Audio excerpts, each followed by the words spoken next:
বিসমিল্লাহির রহমানির রাহিম। Job power house YouTube চ্যানেলে আপনাদের স্বাগত জানাচ্ছি। আশা করি আপনারা সবাই ভালো আছেন। প্রাইমারি দ্বিতীয় ধাপের যারা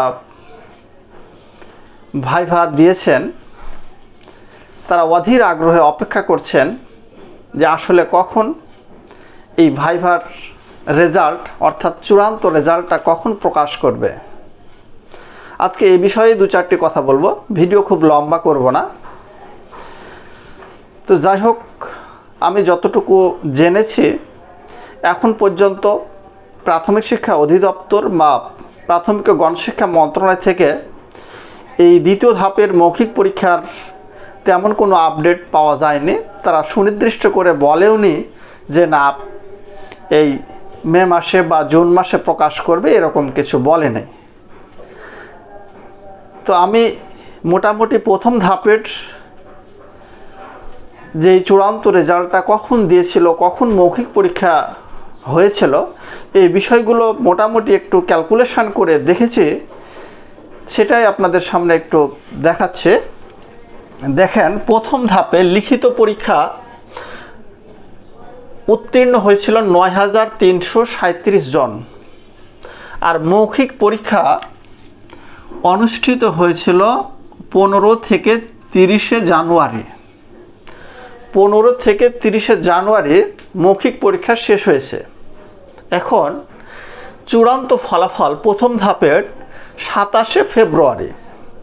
তাহলে এখানে আমরা যদি একটু হিসাব বুঝতে চাই, তাহলে 30 জানুয়ারি আমি ধরে নিলাম জানুয়ারি মাস শেষ, এই ফেব্রুয়ারি মাস 27 তারিখে ফলাফল প্রকাশ করেছিল ফাইনাল। তাহলে প্রায় আমি ধরে নিই যে মোটামুটি 1 মাস মতো সময় কিন্তু তারা নিয়েছিল মৌখিক পরীক্ষা শেষ থেকে। এখন দ্বিতীয় ধাপের যে মৌখিক পরীক্ষা, এটা শেষ হয়েছে 14 মার্চ থেকে 22 এপ্রিল পর্যন্ত, এটা চলমান ছিল। এখন আমি যদি প্রথম ধাপের হিসাব অনুযায়ী আসি, তাহলে এখান থেকে যদি আমি প্রায় 1 মাস মতো হিসাব করি, তাহলে 22 মের মধ্যেই কিন্তু রেজাল্ট পাবলিশড হওয়ার কথা। তাহলে দ্বিতীয় ধাপের রেজাল্টের ব্যাপারে আমরা মোটামুটি এরকম আশা করতে পারি যে সামনের সপ্তাহে ভেতর দ্বিতীয় ধাপের চূড়ান্ত রেজাল্ট হওয়ার একটা ব্যাপক সম্ভাবনা রয়েছে এবং হওয়ার কথা আগের হিসাব অনুযায়ী।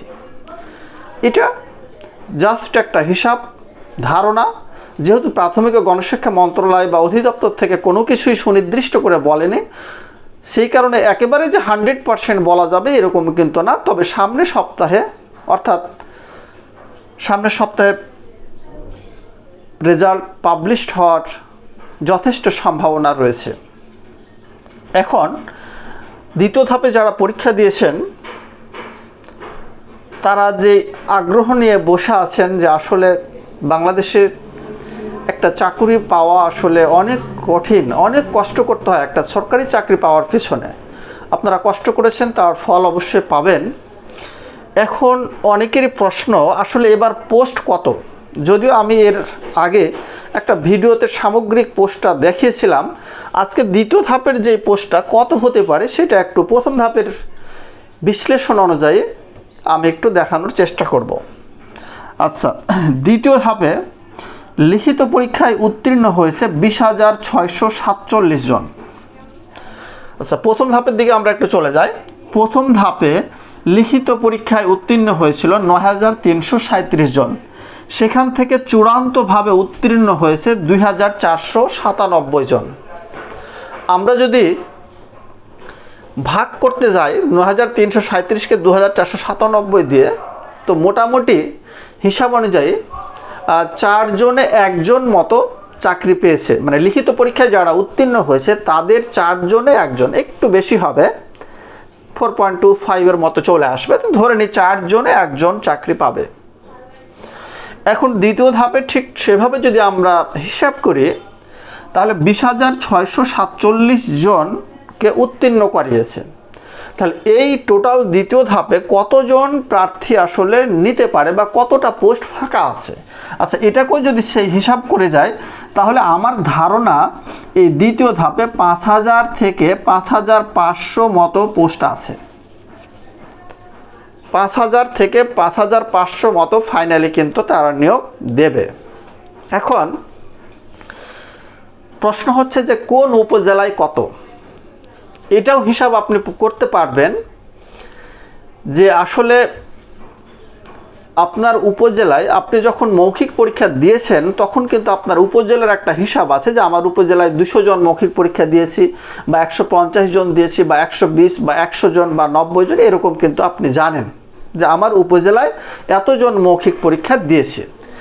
এখন সাপোজ আপনার উপজেলায় 200 জন মৌখিক পরীক্ষা দিয়েছে বা 210 জন মৌখিক পরীক্ষা দিয়েছে, তাহলে আপনি ধারণা করবেন 1:4 যদি হয় বা 4 জনে 1 জন যদি নেয় তাহলে মোটামুটি 200 জনে আমরা ধরে নেব যে প্রায় সিট আছে সেই উপজেলায় 50-52টি মতো, এরকম সিট আছে। 2-4টা কম বেশি হতে পারে কিন্তু আপনি মোটামুটি এরকম ধরে নেবেন। অনেকেই আমি দেখেছি কমেন্টস বক্সে দিয়েছে যে আমার উপজেলায় 200 সিট খালি বা 70 সিট খালি। তবে হ্যাঁ, আপনি জাস্ট আমি যে হিসাবটা দিলাম এভাবে যদি হিসাব করেন তাহলে কিন্তু মিলে যাবে আশা করতেছি। তাহলে পোস্ট কিন্তু আছে 5000 থেকে 5500 জন।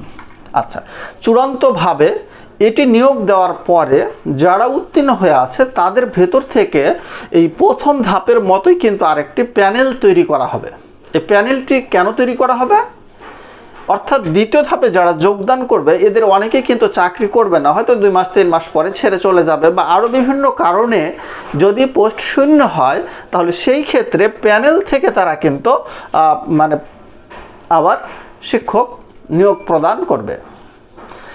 তো এই হচ্ছে মোটামুটি দ্বিতীয় ধাপের যেই সার্বিক বিষয়গুলো আপনাদের মোটামুটি ধারণা দিলাম। আর দ্বিতীয় ধাপের পরীক্ষার প্রশ্নটাও আসলে খুব স্ট্যান্ডার্ড মানের হয়েছিল। এক কথায় প্রথম এবং তৃতীয় ধাপের যেই পরীক্ষা হয়েছিল, মানে প্রশ্নের পরীক্ষা হয়েছিল, সেই প্রশ্নের চাইতে অনেক গুণে কঠিন ছিল এই দ্বিতীয় ধাপের প্রশ্নটি। এখন এই কারণে আসলে আপনারা কারা চূড়ান্ত নির্বাচিত হবেন বা হবেন না এরকমও কিন্তু আপনাদের মনে এখন কল্পনা জল্পনা কিন্তু এগুলো ভেসে বেড়াচ্ছে। তো মোটামুটি যারা একটু ভালো মার্ক পেয়েছে, অর্থাৎ 60-এর কাছাকাছি মার্ক যাদের আছে, আমার মতে তাদের হওয়ার সম্ভাবনা খুব বেশি। তবে উপজেলা ভেদে কিন্তু কম মার্কেও হতে পারে, কোনো উপজেলায় দেখা যাচ্ছে 55 পেয়েও সিম্পলভাবে কিন্তু চাকরি হতে পারে। আর ছেলেদের ক্ষেত্রে মেয়েদের চাইতেও কি একটু বেশি মার্ক লাগবে, অর্থাৎ বেশি মার্ক তাদের পেতে হবে, তাদের 60+ এরকম মার্ক কিন্তু লিখিত পরীক্ষায় থাকতে হবে। এর সাথে আসলে মৌখিক পরীক্ষার যে বিষয়টা, যেখানে 25 মার্ক থাকে, এই 25 মার্কে আসলে খুব একটা বেশি ব্যবধান হয় না।